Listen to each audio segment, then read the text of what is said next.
байна. Хоёр яг л хийдэг юм хийгээд өглөөг эхлүүлж байна. Манай хүү бүр цаг минутаар өсөөд ямар ч хөөрхийн хүүхэд ч үнэхээр хурдан юм байна уу төрснийхэн дараа. Би одоо л нэг жоохон туршлагатай болж эхэлж байна. Хүү маань 1 сар дөнгөж гарч байгаа гэхэд толгоогоо даадаг болж байна. Нулимстай уйлдаг болж байна. Эмээ нартайгаа видео коллоор хөөрхөн ганганаж ярьдаг болсон. Өглөөс ирээд 30-40 минут орчим өөрийгөө сатааруулаад хөөрхөн хөвтдөг болсон. Энэ хооронд нь би илүүдэд амжуулаад байгаа ууж амждаг болсон. Хүүхдийнхээ өгжөө уугаж ариутгах нь миний хамгийн чухал ажил болсон үед том өрөөндөө хөвслэн цагийн өнгөрөөж байгаа. Ягаад гэвэл физикал эшээ гараад бит хоёр бүх дугааруудыг нь давтаж үзээд өдөр бүр л шинээр үзэж байгаа юм шиг огшоод манай хүү бүтээрэдийнхэн дунд унтдаг болчихсон. Хүнжин жирэмсэн болоод гэртээ суучгаар нөхрийгөө л хүлээдэг юм байна. Дээрээсээ гээл тэ манай хүү айгүй хөөрхөн гээд хөөрхөн ингээл урамшуулаад энэ тэнд шинэ гарсан юм хүн байвал бичлэг хийх юм уу гээл хөөрхөн авчирхын. Тэгээ би ч одоо ямар юмныхан жоох юм хийх бичлэг хийх вэ? Хүүхдтэй зурлаа. Тэгээ зүгээр л задлаад хальт рилдээ оруулж ийн. Манай хүү хөөрхөн усанд орохдоо бүр үнэхээр дуртай. Усанд оруулсныхан дараа ийг нь тослоод унтуулахаар нэг гоё уртуудаан тайван унтаад байгаа юм шиг санагдаад идэг.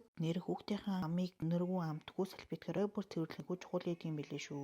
Гиснээс нэрээ нөгөө дээр сүрдүүлэн болж чиж авдаг нөгөө ширээг авчираад гадаана айгүй сайн сууж байгаа баргаараа болгон л гадаана гарч суух нь холгүй. Тэг өнөөдөр гоё махшараад идсэн. Гадаа нэлээд удаан сууж агаад бид гурав гэртээ орж амарсан. Жимшлэхэр уулзъя. Таалагдвал дахиад битгий мартаарай.